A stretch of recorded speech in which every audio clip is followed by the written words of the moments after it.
orang yang pilih internet gratis otaknya maaf lambat, saya kira statement itu sangat sadis.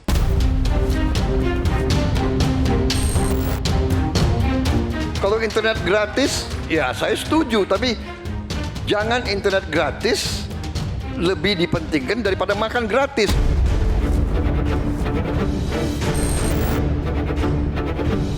Bansos adalah bantuan untuk si penerima, bukan bantuan untuk si pemberi.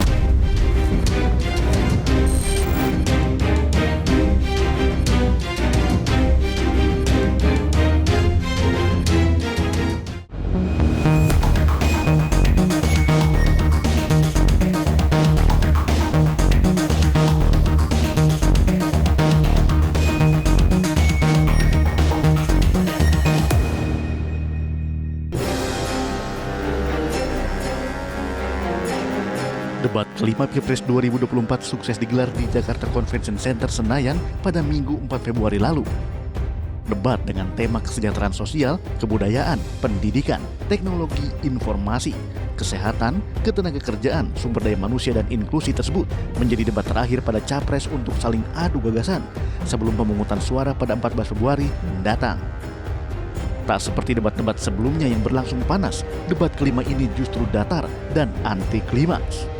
Ketika Capres seolah bermain aman dengan tidak memberikan serangan keras dan juga tidak terpancing emosi saat ditanya lawan debatnya. Dalam debat tersebut, Capres nomor urut 2 Prabowo Subianto sempat bertanya kepada Capres nomor urut 3 Ganjar Pranowo terkait program makan siang gratis gagasannya. Pak Ganjar, kita mengetahui masalah yang sangat penting dihadapi bangsa kita adalah bahwa banyak sekali anak-anak kita yang kurang gizi, stunting. Saya ingin bertanya, apakah Bapak setuju dengan gagasan saya untuk memberi makan bergizi untuk seluruh anak-anak Indonesia untuk mengatasi masalah stunting dan menghilangkan kemiskinan ekstrem dan juga mengurangi angka kematian ibu-ibu pada saat melahirkan. Terima kasih. Dengan tegas, Ganjar menjawab kalau ia tidak setuju dengan program Prabowo tersebut karena program tersebut tidak berguna lagi untuk mencegah stunting. Kalau ngasih makannya kepada anak-anak untuk mencegah stunting, saya sama sekali tidak setuju, Bapak. Karena Bapak terlambat, Pak. Stunting itu ditangani sejak bayi dalam kandungan, Pak. Ibunya yang dikasih gizi. Kalau kemudian gizinya baik, mereka lakukan cek rutin, ya, maka akan ketahuan bahwa dia, ibunya sehat, anaknya pertumbuhannya dilihat. Kalau Bapak ngasih gizi kepada ibu hamil, itu baru setuju Pak saya, Pak. Kalau sudah lahir dan tumbuh, mungkin bukan stunting Pak itu gizi buruk. Kalau gizi buruk Bapak mau memperbaiki boleh. Jadi jangan sampai confuse antara stunting dan pemberian makan, Pak. Jadi makannya jangan banyak-banyak, nanti kekenyangan. Jangan sampai nanti terjadi obesitas. Ini lebih bahaya lagi nanti. Sebetulnya yang saya sampaikan ya persis itu. Belum. Kita beri program kita beri makan ibu yang sedang hamil. Kita beri bantuan gizi ibu yang sedang hamil karena dia mengandung 9 bulan. Tapi memang stunting itu karena kurang gizi, Pak Ganjar. Itu karena ibu dan karena dianya juga kurang gizi, dia stunting.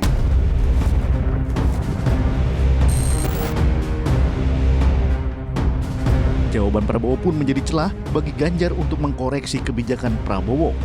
Jadi maksudnya Bapak mengkoreksi pertanyaan Bapak ke saya ya tadi ya?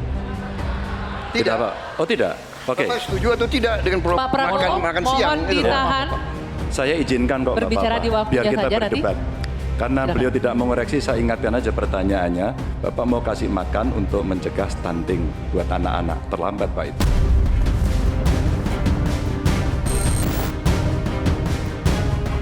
Dilansir dari laman Kementerian Kesehatan, gizi buruk dan stunting merupakan hal berbeda. Gizi buruk ditandai dengan badan anak yang terlalu kurus dibandingkan tinggi badannya.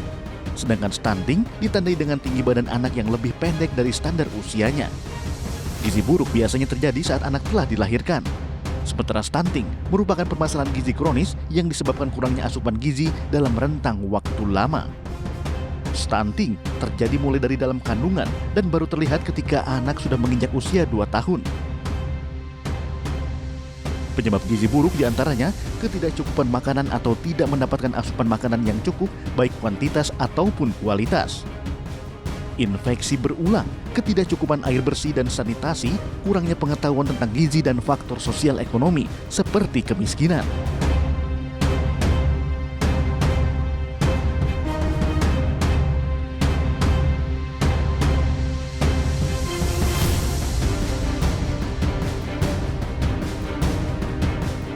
Sedangkan penyebab stunting diantaranya kurang gizi kronis dalam waktu lama, retardasi pertumbuhan intrauterin atau kondisi ketika janin tidak sesuai dengan usia kehamilan, perubahan hormon yang dipicu stres, dan sering menderita infeksi di awal kehidupan seorang anak.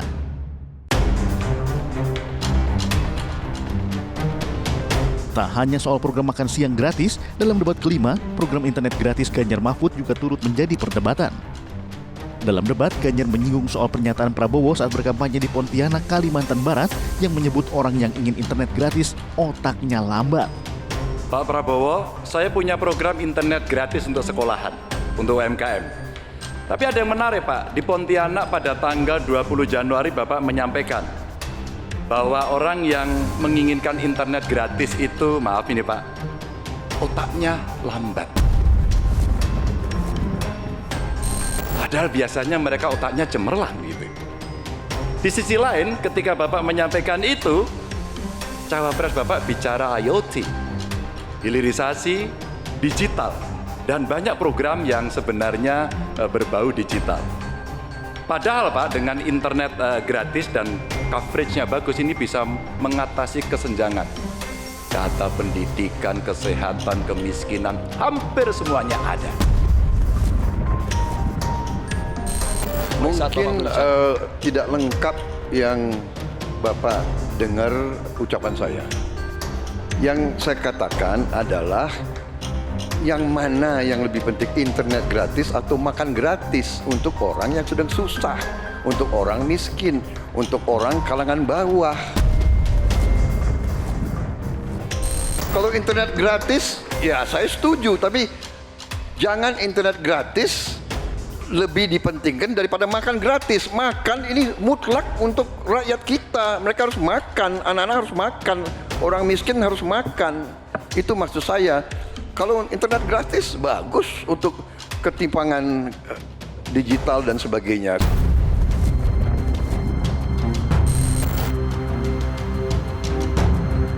Menurut Ganjar, statement Prabowo dalam debat tersebut merupakan bentuk klarifikasi setelah membuat pernyataan yang sadis di depan pendukungnya. Inilah hebatnya kalau coverage internetnya bagus Pak. Jejak digital tidak akan pernah hilang Pak Prabowo. Maka statement Bapak yang hari ini mencoba mengklarifikasi rasa-rasanya di publik sudah lewat Pak. Karena pertanyaan Bapak itu sangat clear dan membandingkan itu. Maka kalau kita berbicara bahwa orang yang pilih internet gratis otaknya maaf lambat, saya kira statement itu sangat sadis.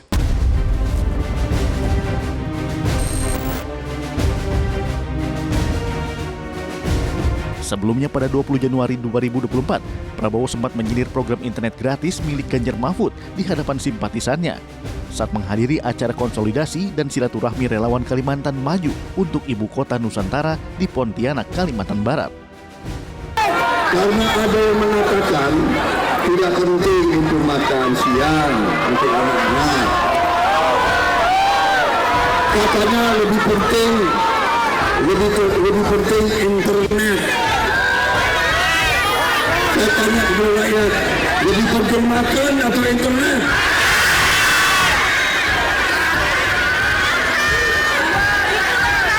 Orang yang bilang makan untuk rakyat tidak minta makan untuk anaknya, saya kira otaknya agak lambat.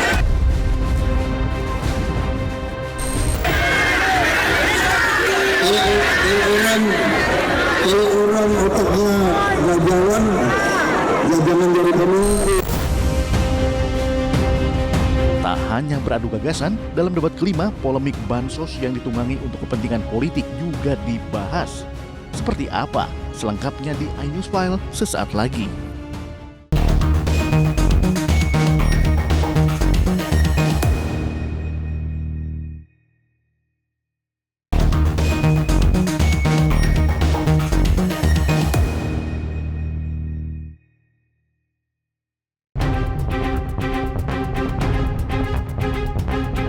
Dalam debat Pilpres kelima yang berlangsung di JCC Senayan Minggu 4 Februari lalu, Ganjar Pranowo dan Anies Baswedan kompak menyindir pembagian bansos yang dipercepat dan semakin sering dibagikan Presiden Jokowi jelang hari pencoblosan. Pak Anies, lagi rame kita mau tanya soal bansos. Karena menurut saya bansos ini adalah kewajiban negara dan rakyat berhak mendapatkannya. Tapi kita punya problem. Karena banyak klaim yang diberikan seolah-olah ini bantuan orang per orang atau kelompok. Menurut Pak Anies kira-kira bagaimana tata kelola bansos agar satu tidak saling klaim, dua bisa tepat sasaran, tiga tidak menimbulkan kecemburuan-kecemburuan, sehingga inilah satu harapan yang betul-betul bisa diterima oleh rakyat. Pertama, kita harus menyadari bahwa yang disebut sebagai bansos adalah bantuan untuk si penerima, bukan bantuan untuk si pemberi. Karenanya, dia diberikan sesuai dengan kebutuhan si penerima. Kalau penerimanya membutuhkan bulan ini, ya diberi bulan ini. Kalau dibutuhkannya 3 bulan lagi, ya 3 bulan lagi. Tidak usah dirapel semuanya. Oke? Dijadikan sebagai sesuai kebutuhan. Yang nomor satu, yang itulah yang disebut sebagai bansos tanpa pamrih. Pembagian bansos di tengah masa kampanye menjadi sangat rentan dipolitisasi, mengingat distribusi bansos tersebut juga dipercepat dari waktu biasanya. Salah satu BLT yang akan segera diluncurkan oleh Presiden Jokowi adalah program bantuan langsung tunai mitigasi risiko pangan. Pemberian BLT tersebut akan dirapel periode Januari hingga Maret dengan total Rp600.000 per keluarga penerima manfaat. Dan akan dibagikan pada bulan Februari tepat di bulan yang sama dengan waktu pencoblosan. Dan bantuan langsung tunai dengan judul mitigasi risiko pangan untuk 3 bulan. Dan itu akan dievaluasi 3 bulan lagi, dan 3 bulan pertama diberikan nanti sekitar bulan Februari.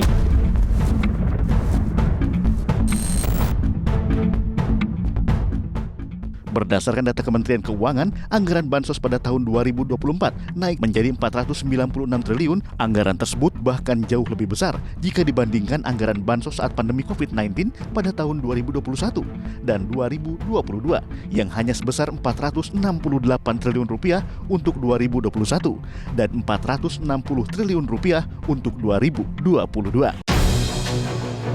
Sebelumnya, publik digemparkan dengan beredarnya foto beras Bulog untuk bansos berstiker Prabowo Subianto Gibran Raka Buming Raka, paslon Capres-Cawapres nomor urut 2.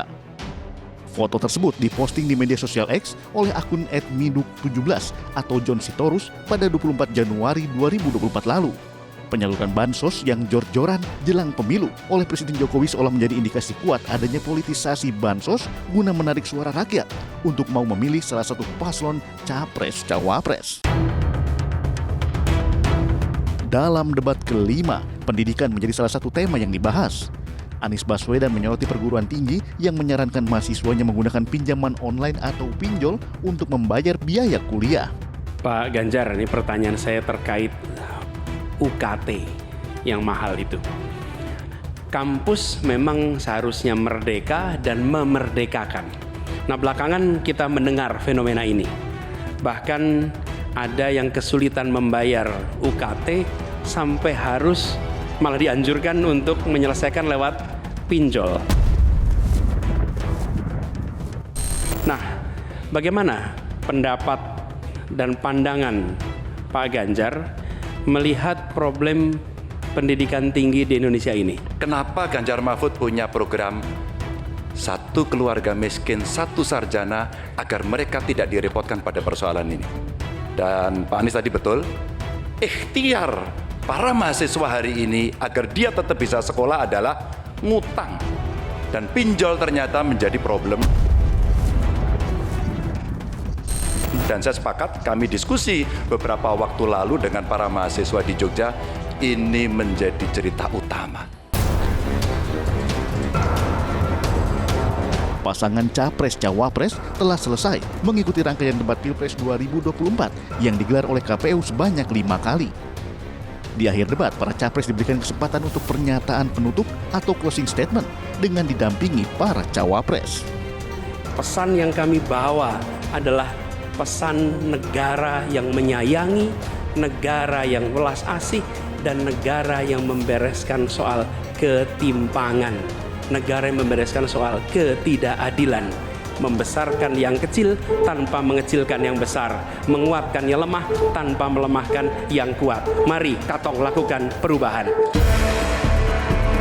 Berbeda dengan paslon nomor urut 1, Prabowo Subianto menyelipkan permintaan maaf kepada pasangan Capres-Cawapres lain atas sikapnya selama masa kampanye yang dinilai kurang baik. Saya atas nama Prabowo Gibran dan atas nama Koalisi Indonesia Maju minta maaf kepada paslon 1 Pak Anies, Pak Muhaimin, dan paslon 3 Pak Ganjar dan Pak Mahfud. Seandainya dalam kampanye ini ada kata-kata kami atau perbuatan kami yang kurang berkenan, kami mohon maaf yang sebesar-besarnya. Sementara Ganjar Pranowo mengutip perkataan Presiden Jokowi saat debat Pilpres 2019 dalam hal memilih pemimpin. 5 tahun yang lalu dalam debat Capres 2019 saya tim kampanye Joko Widodo. Beliau menyampaikan dan kita diingatkan untuk tidak memilih calon yang punya potongan diktator dan otoriter. Kami tidak punya potongan diktator atau otoriter. Dan yang punya rekam jejak melanggar HAM. Kami tidak punya rekam jejak melanggar HAM. Yang punya rekam jejak untuk melakukan kekerasan. Kami tidak punya rekam jejak melakukan kekerasan. Yang punya rekam jejak masalah korupsi. Kami juga tidak punya rekam jejak masalah korupsi. Saya sangat setuju apa yang beliau sampaikan, agar kriteria ini menjadi pegangan kita semua dalam memilih pemimpin. Jelang hari pemungutan suara, sejumlah bendera, baliho, dan spanduk partai dan caleg masih terpampang di sejumlah fasilitas umum. Bahkan menyebabkan warga kecelakaan hingga meninggal dunia. Sesaat lagi, tetap di iNews File.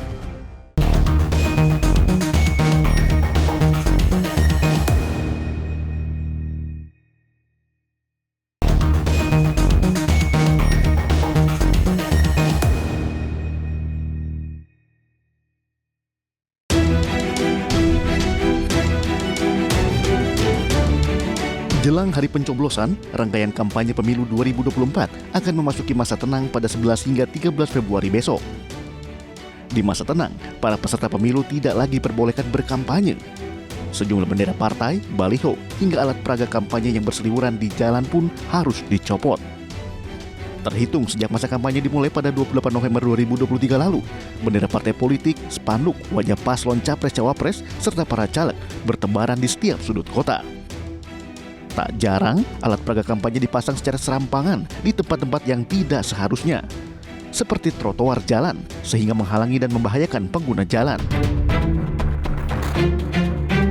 Seorang siswi SMK berinisial SR, 18 tahun, tewas usai tertimpa baliho caleg saat melintas di Alang-Alang Amba, Desa Sidomulyo, Kecamatan Karanganyar, Kabupaten Kebumen, Jawa Tengah. Sementara temannya SI, 19 tahun, mengalami luka-luka. Peristiwa naas tersebut terjadi saat kedua korban yang sedang berboncengan tiba-tiba tertimpa baliho caleg yang jatuh karena tertiup angin. Saat keduanya terjatuh, helm sang pengemudi lepas dan menyebabkan kepalanya terbentur beton jalan dan tewas. Anak sekolah itu kok menghindari baliho rubuh apa mereng gitu lah ya. Nah, terus menghindari ke sana, terus Innovanya juga melu ngindar ya, ketabrak atau enggak, serempet atau enggak tahu, tapi kira kok hancur, apa hancur ya, berdarah. Warga setempat yang membantu proses evakuasi membawa korban luka dan tewas ke rumah duka. Gara-gara bendera jatuh nih, kecelakaan. Tuh, gara-gara bendera jatuh, ya Allah, di depan mata gue lagi. Sepasang kakek nenek juga mengalami kecelakaan tunggal akibat tersangkut bendera partai politik yang roboh saat melintas di flyover Mampang Perapatan, Jakarta Selatan. Keduanya terjatuh dari motor dan mengalami luka cukup serius. Kedua korban dibawa ke RSUD Mampang Perapatan. Akibat kejadian tersebut, Ketua Panwaslu Kecamatan Mampang Perapatan langsung mendatangi lokasi untuk melakukan pengecekan pemasangan APK tersebut. Kita lagi penelusuran tentang terkait kejadian tadi pagi ya. Ada baliho yang kena pengendara motor. Menyisir nih baliho-baliho yang mungkin nanti bisa mengakibatkan pengguna jalan celaka. Kecelakaan akibat pemasangan APK yang semrawut di Jakarta rupanya tak hanya terjadi sekali. Di Cakung, Jakarta Timur, sebuah baliho caleg salah satu parpol roboh dan menimpa pengendara motor yang melintas. Diduga, baliho berukuran hampir 3 meter ini roboh akibat tertiup angin. Ini datang kok, tubuh ke depan. Nah, mengenai sepeda motor satu orang. Ya bonceng ada berdua dia. Motornya tuh terlempar ke depan. Yang nyupir tuh ke depan, terseret ke depan. Oke. Berapa meter keseretnya? Terseret sekitar 3 meteran. Korban bernama Catur Okta Aulia, 38 tahun, merupakan warga Bentengan Mas, Tanjung Priuk, Jakarta Utara. Usai mendapatkan perawatan di rumah sakit, korban yang mengalami luka di bagian wajah kini membaik. Debat Pilpres, keberadaan baliho parpol dan caleg selama masa kampanye bertujuan untuk mengenalkan visi misi, program, atau informasi lain dari peserta pemilu. Namun sayang, pemasangan alat peraga kampanye yang tak beraturan menyebabkan seorang warga kehilangan nyawa. Jelang masa tenang kampanye, Bawaslu memiliki PR besar untuk segera menertibkan alat peraga kampanye sehingga pemilih bisa memilih tanpa terintimidasi. Usai pemilu 2024 berakhir, jutaan alat peraga kampanye yang terpasang hampir di setiap sudut kota nantinya akan menjadi sampah. Mampukah pemerintah mengatasi sampah pemilu tersebut? Jadi jangan bilang Anda tidak tahu akan permasalahan ini, karena kami sudah memberitahukannya.